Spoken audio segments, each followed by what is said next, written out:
me gustaría su opinión respecto a esta decisión tomada por el Ejecutivo Nacional que parece va avanzando sobre lo que tiene que ver con la implementación de un sistema de captahuellas o de identificación biométrica para la venta de alimentos, incluso de otros productos, bienes y servicios en todo el territorio, no solo en el sector público, alcalde, sino también en el sector privado. ¿Cuál es su consideración al respecto?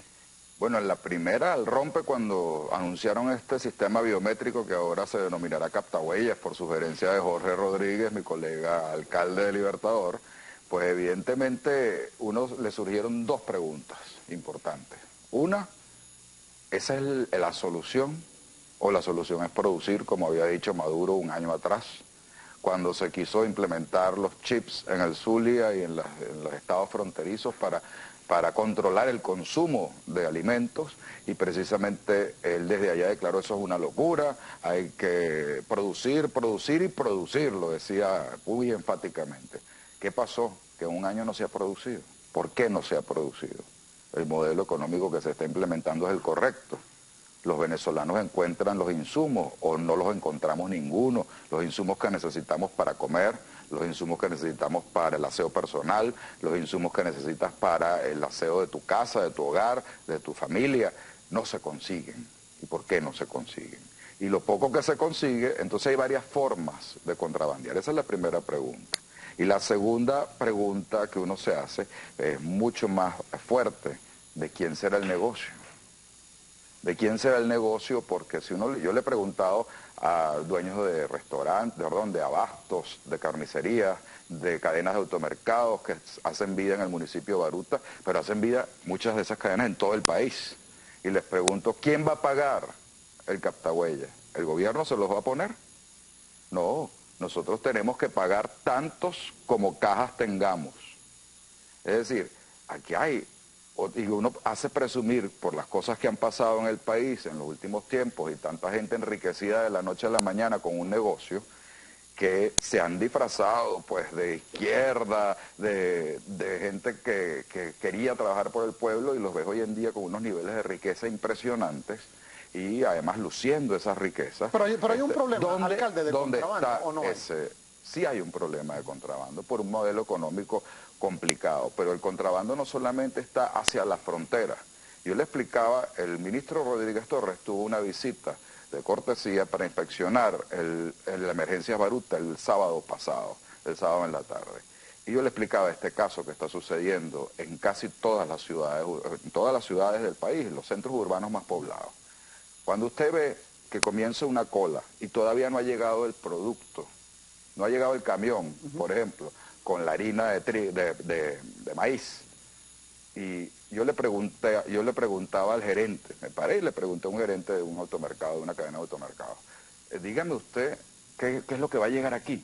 Que ya hay una cola antes de que llegue el producto. ¿Cómo se entera esta gente? Hay números que reparten. ¿Cómo se entera esta gente que va a llegar este producto? Y me dice, yo no me entero de qué producto me va a llegar, porque la solicitud la hace mi oficina central a, por ejemplo, las distribuidoras, la distribuidora de alimentos Polar, la distribuidora de alimentos Monaca, la distribuidora de alimentos Cargill, las grandes distribuidoras. Y estas personas, allí, él no sabe cuándo le van a despachar un camión al automercado Y, que está ubicado en la zona X. Pero resulta que normalmente las primeras 40, 50 y hasta 60 personas de las colas son las mismas. Y yo me preguntaba, bueno, ¿será que hay filtraciones de parte del personal del automercado? Y me dicen, no, porque si el gerente no sabe qué es lo que va a llegar, tampoco los empleados lo saben. ¿Qué fue lo que me dijo él? Aquí hay un negocio en donde los choferes de muchos transportes desde las distribuidoras cobran por un mensajito de texto. Caramba. Para esas mismas personas 500 a 700 bolívares. Imagínate lo que es eso por 40, 50 personas que se van rotando y van buscando ese dinero, esos productos los compran, son los primeros de las colas siempre, y luego o mandan a unos asociados que hagan la cola para después ellos llegar y comprar, y luego ese producto, un paquete de harina que cuesta, no llega a 12 bolívares en el automercado, te lo vende un buhonero en 50 bolívares. Eso es contrabando también. Ahora, ¿A dónde tiene que ir el gobierno?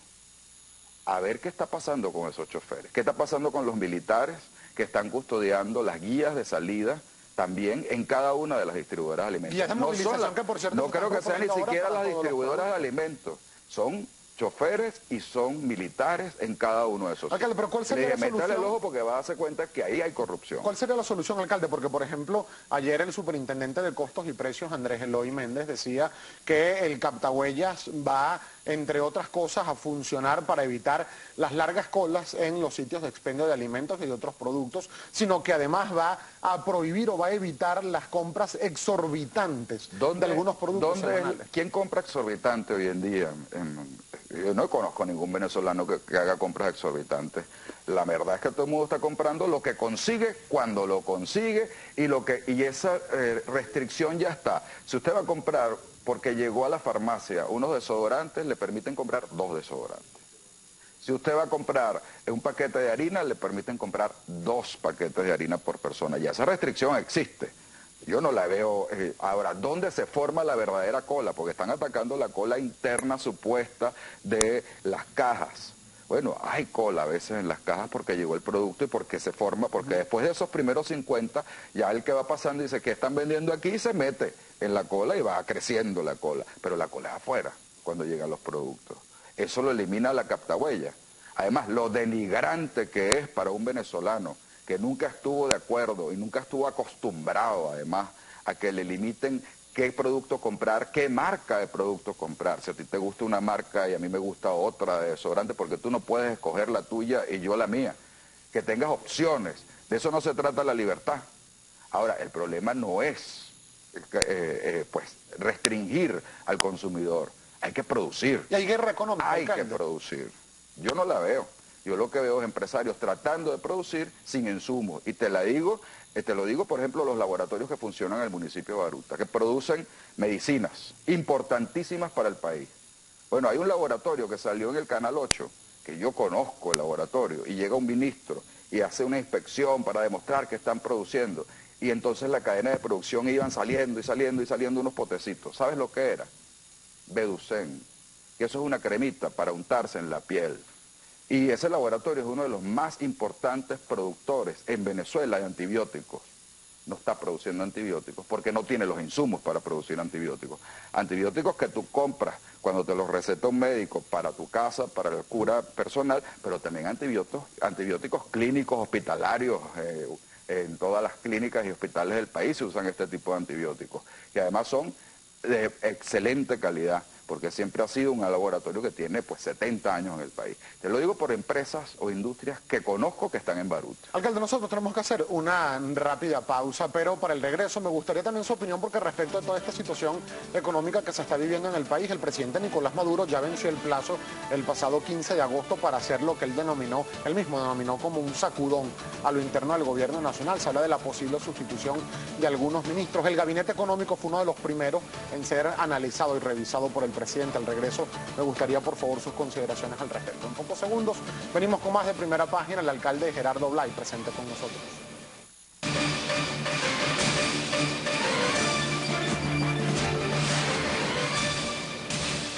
Nosotros continuamos con mucho más de Primera Página. El alcalde de Baruta, en el municipio del estado Miranda, Gerardo Blay, presente con nosotros. Alcalde, ¿qué ha pasado? ¿Qué considera usted ha pasado con estos anuncios que están pendientes por parte del presidente Maduro, luego que se venció el plazo el pasado 15 de agosto para hacer este sacudón, definido así por él mismo, a lo interno del gabinete ejecutivo? Mire, yo creo que el gobierno está tardando demasiado en tomar las medidas que tiene que tomar. Hemos vivido los últimos 2 meses de anuncio en anuncio que no se materializan. Voy a subir la gasolina, pero todavía no es necesario. Entonces, ¿para qué lo anuncia? Voy a tomar unas medidas del sacudón económico que las iba a tomar hace un mes. Después ese día dijo, no, vamos a esperar un mes más porque voy a consultar. Bueno, todavía no hemos oído ni de sacudón, no ha llegado ni a palmaditas. Luego pues voy a vender Citgo con todo el escándalo y ahí está todavía las medidas. Yo creo que todas estas medidas va a tener que tomarlas el gobierno más temprano que tarde, porque el modelo de no producir y de gastar, porque un modelo que está sin producir pero gasta igual que si produjera, es un modelo que no es viable. Y ese modelo no viable está creando un inmenso gap, un inmenso espacio entre el gasto burocrático de este propio gobierno para sostenerse y lo que produce el país. Lo que produce el país a lo mejor en petróleo podría dar si no se está arreglando para afuera, si la burocracia del gobierno central bajara. Aquí agarraron el gobierno hace 15 años con 14 ministerios. Estamos llegando a 40, Gabriel, a 40 ministerios. Tú sabes lo que es cada ministerio, lo que implica. Una burocracia gigantesca porque tienes que tener directores, consultores jurídicos, administradores y todo eso para abajo. Entonces, vamos a reducir. Una de las cosas que tiene que hacer el gobierno es reducir el gasto. Es tan sencillo como que lo entiende cualquier ama de casa. Cuando los ingresos son iguales y cuando los gastos han aumentado, tiene que jerarquizar sus gastos en su casa y decir, bueno, yo puedo comprar esto, esto y esto, pero no puedo comprar lo otro. Pero eso mismo de la burocracia no voy a comprar cosas, Maduro, pero no lo ejecutan y pareciera que le temen sencillamente al costo político que esos paquetes económicos pueda degenerarse. Ahora, hay dos costos aquí que se están pagando. O se paga uno o se paga el otro. Ya no se puede evadir el costo político. No tomar las medidas va a seguir aumentando la inflación en Venezuela. Somos el país con la mayor inflación del mundo. No hay derecho a que los venezolanos tengamos la mayor inflación del mundo. Entonces va a seguir aumentando. Pues que por cierto hace 2 meses no es correr la arruga. Ni la de junio ni la de julio anunciaron. ¿Por qué no las dicen? Porque ya para el cierre de diciembre éramos el país con la mayor inflación del mundo. En 2013, y hemos seguido aumentando. Entonces, esa inflación, ese desabastecimiento, si no se toman, se va a seguir corriendo la arruga y va a seguir pagando el costo político del gobierno. Ahorita todas las encuestas dicen que está entre un 30 a 35% de popularidad Maduro.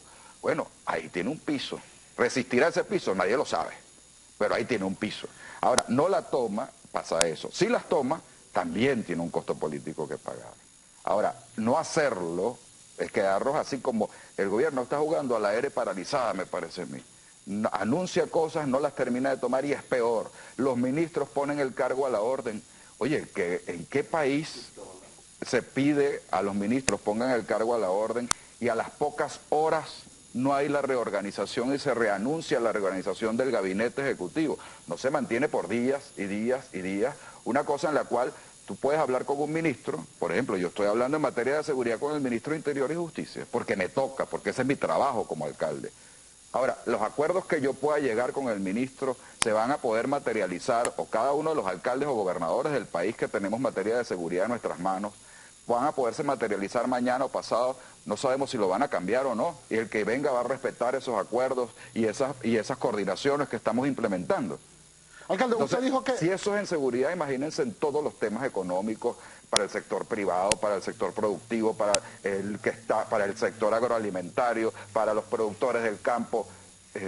Estás en una simplemente cuerda floja. Los ministros pueden salir mañana y nadie se sabe. Usted acaba de decir, alcalde, que pareciera que el gobierno estuviera jugando a la aire paralizada con el país. A aire paralizada parecieran estar también algunas alcaldías a lo largo y ancho de todo el territorio nacional, de acuerdo a lo que han denunciado ustedes desde la Asociación de Alcaldes por Venezuela. Vamos a ver, y lo invito, el siguiente material que ha preparado nuestro equipo de producción respecto de algunas denuncias que han estado elevando alcaldes de distintos puntos del país. Veamos.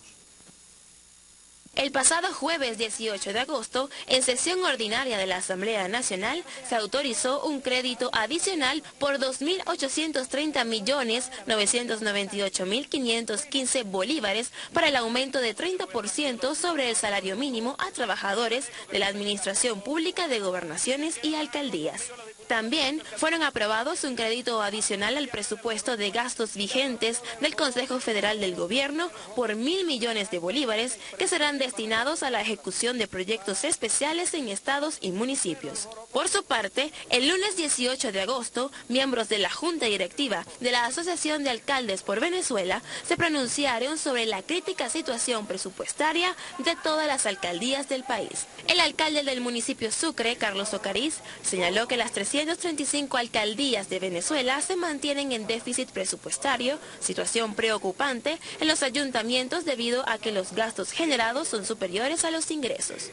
David Smolansky, alcalde del municipio de Latillo, denunció la extrema situación de emergencia de 2 municipios, gobernados por alcaldes de la unidad, en cuanto a la necesidad de recursos que debe otorgarles el Ejecutivo Nacional. El alcalde del área metropolitana de Caracas, Antonio Ledesma, informó que la alcaldía de Libertador tiene más de un año de deuda con la ciudad de Caracas y el ente que él representa no pagando desde el mes de julio del año pasado, siendo los recursos que le corresponde a la gran ciudad. En la rueda de prensa, los directivos de la Asociación de Alcaldes por Venezuela señalaron que el gobierno nacional adeuda a las alcaldías una gran parte del situado constitucional correspondiente al año 2014. Además, consideran que este presupuesto está mal calculado, ya que está hecho partiendo de una estimación de $60 por barril de petróleo, aunque su precio de mercado durante el año ha estado alrededor de los $100 por barril. Bien, esta es la situación que han estado denunciando algunos alcaldes respecto de la situación financiera. Alcalde Gerardo Blay, ¿están asfixiadas todas las alcaldías del país o solo algunas alcaldías? Mientras más pequeña es la alcaldía, más asfixia tiene. Mientras más grande es, también presta más servicios. Por lo tanto, proporcionalmente también está pues ahorcada. Y adicionalmente hay algo importante. Para responderle incluso a un diputado que dio un foro ayer, no me acuerdo cuál de los diarios, creo que fue del Universal, que decía, es que son ineficientes los alcaldes recaudando impuestos. ¿Cuáles son las fuentes de ingreso de los alcaldes? El diputado José Ávila. José Ávila, no me acuerdo, gracias por recordarme el nombre. ¿Cuáles son las fuentes de ingresos? Propias y externas, que es el situado constitucional, que es constitucional. Le recuerdo al diputado que eso es norma constitucional. La Constitución dice que el 20% de los ingresos del país debe distribuirse a la descentralización, a gobernaciones y alcaldías. ¿Cuál es el truco que hace el gobierno? Ojo, que no lo hace este solo. Lo han venido haciendo desde que la descentralización existe y ha sido un reclamo incluso de personajes que hoy en día hacen vida en el gobierno nacional cuando fueron alcaldes. Me acuerdo Aristóbulo haciendo los mismos reclamos cuando era alcalde de Libertador y cuando eran gobernadores, etc. Bueno, ¿qué pasa? Ese situado, si usted lo calcula a $60 y usted está vendiendo el petróleo a 100, le está quitando la diferencia sobre ese 20% a los alcaldes y a las gobernaciones, que en periodos de inflación como este son extremadamente necesarios, porque usted proyecta una obra hoy hago una proyección de hacer un asfaltado en 3 millones de bolívares de una vía, que lo tengo que hacer en el presupuesto del año pasado, es decir, cuando yo hice ese presupuesto fue el año anterior, y en ese año anterior los costos para por ejemplo, hacer una vialidad eran 3 millones de bolívares, lo saco a licitación ahorita y ninguna contratista va, porque dice no voy a trabajar a pérdida, porque los precios subieron un 60, 70 y hasta 80%, los costos, subió la mano de obra, subieron los materiales, y si yo te la hago a 3 millones de bolívares, simplemente no gano, voy a pérdida. Entonces no la puedo hacer. ¿Y los créditos adicionales que aprueba la Asamblea Nacional? ¿Qué es lo que ha aprobado la Asamblea Nacional como crédito adicional este año?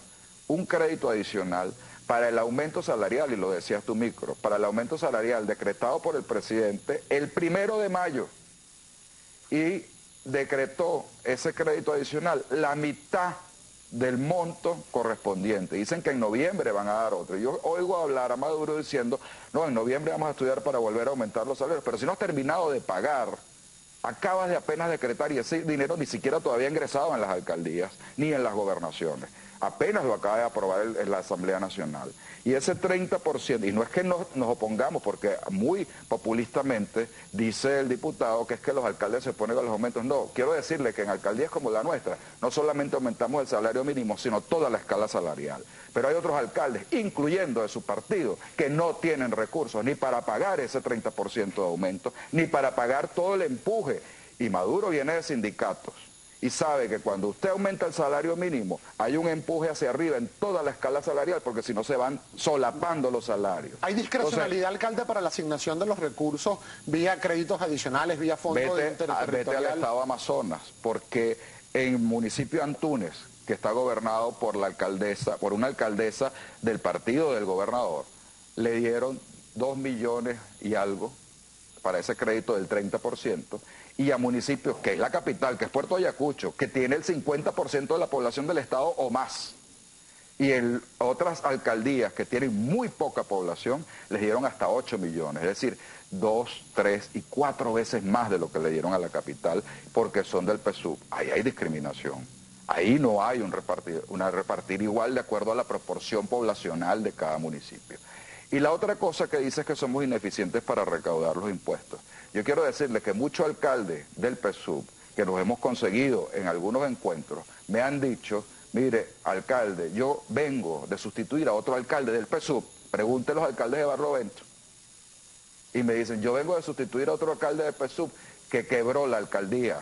Tengo unos pasivos laborales del 2011, del 2012, del 2013, que yo no puedo pagar. Y la recaudación tampoco me aumenta porque a los comerciantes no les va bien y porque a los industriales no les va bien. Y si un comerciante no vende, nosotros vamos socios con él. Es proporción a lo que vende, a sus ingresos. Alcalde, igual tenemos un que hacer industrial. una breve pausa, pero ya vamos a continuar con más de esta conversación en Primera Página. También vamos a leer varios comentarios que ya han llegado muchísimos de nuestra audiencia a través de nuestra cuenta en Twitter, @Primera Página. Ya venimos.